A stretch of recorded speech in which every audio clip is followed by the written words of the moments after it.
How will you facilitate acceptance? Well, have an open discussion about the possibilities. Go to teachers, ask their opinions, ask them what changes they would be okay with. See where everybody stands. Set up a pilot classroom.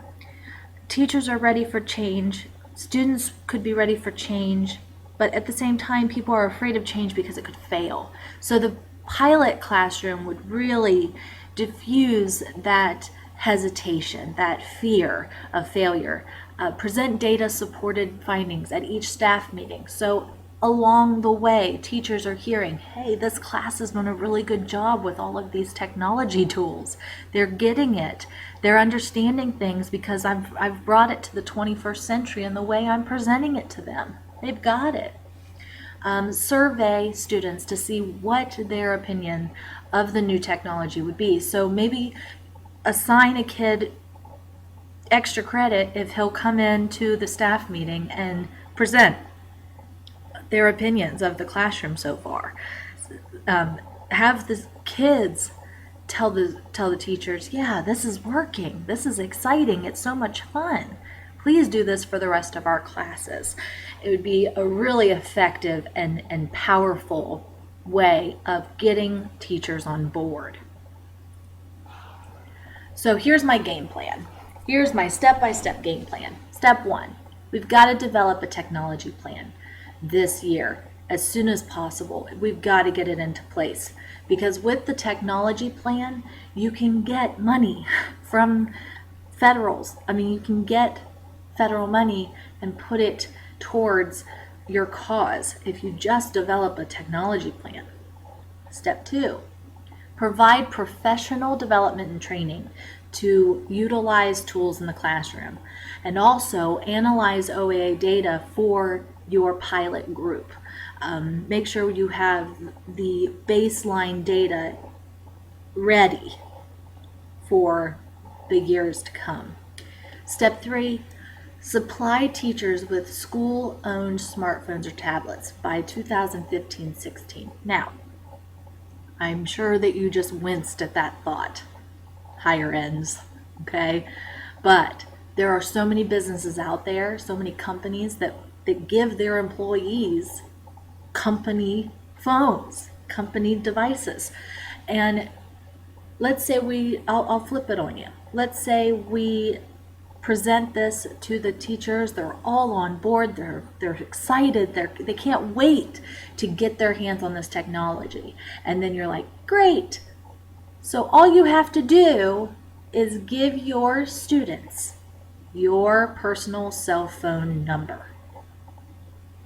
You will have a pretty large handful of teachers say, forget it, I am not doing this. I'm not giving middle school students my phone number, elementary students my phone number, high school students my phone number. I'm not doing that, sorry. It was a good idea, but you lost me there.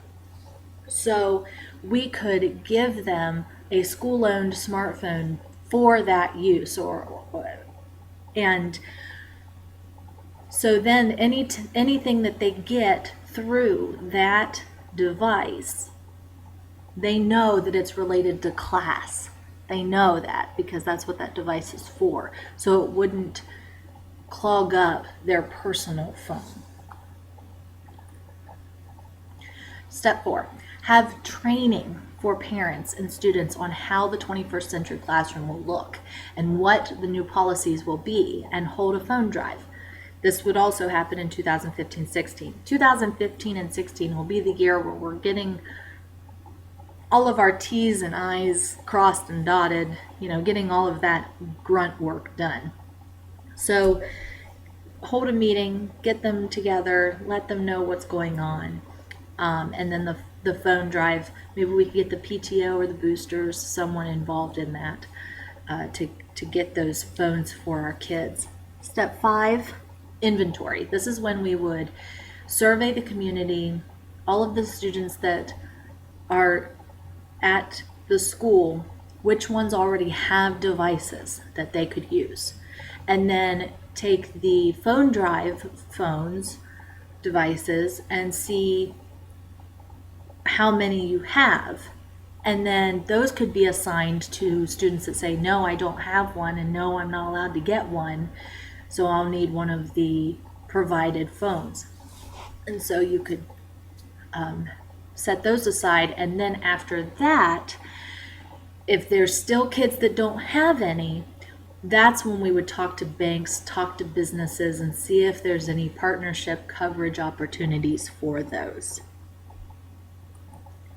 Step 6, have a 7th grade classroom pilot the mobile learning method. This would happen 2016-17 after all of those grunt work things are done.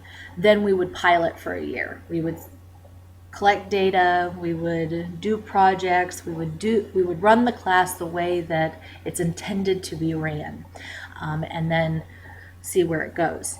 Step 7 then would be by 2017-2018 school year, given that there are no unforeseen issues that need to be addressed prior to, technology would be implemented into every single classroom. We, as a district, could start working towards our goals we set by this time. Tweaking our AUP. We have got to change some of the wording in our acceptable use policy if we take on this new way of teaching. There will be a lot more opportunities or possibilities for misuse of the technology because we're allowing kids to have it out in class. We're allowing them to have it with them at all times. So we need to plan for that and put something in place in the acceptable use policy. So here's how I would change the wording a little bit so that it would work with what we want to do. Any attempts of misuse or abuse of technology and network resources by students of the school will result in attending 2 mandatory 1-week-long classes about internet safety and becoming a responsible digital citizen, and that would happen after school. So it would be like a class detention. You have to take this class because you were not doing what you were supposed to be doing. If after these classes have been completed by a student and misusage continues, then we can suspend them. Then we can take their privileges away. But before that second offense, we have got to give them one chance to make it right.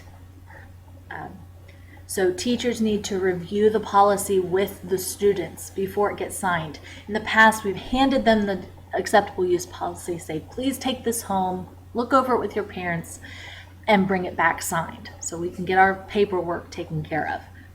We need to read it with them. We need to go over it with them because there's so many changes that are going to happen.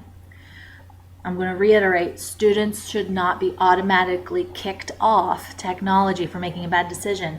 We don't rip kids' pencils away from them because they decided to doodle on their paper instead of taking your notes in class. It's the same idea. We're going to try to make that a connection. We have to correct the behavior without taking that technology away because then it would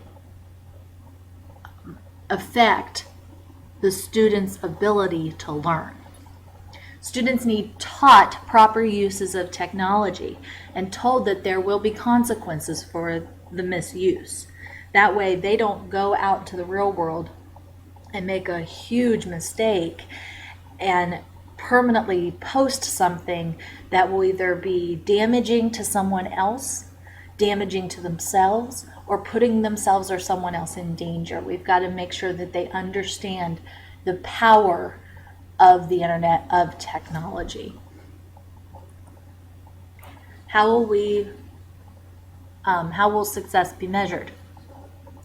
We need to get anonymous feedback from students, teachers, and parents.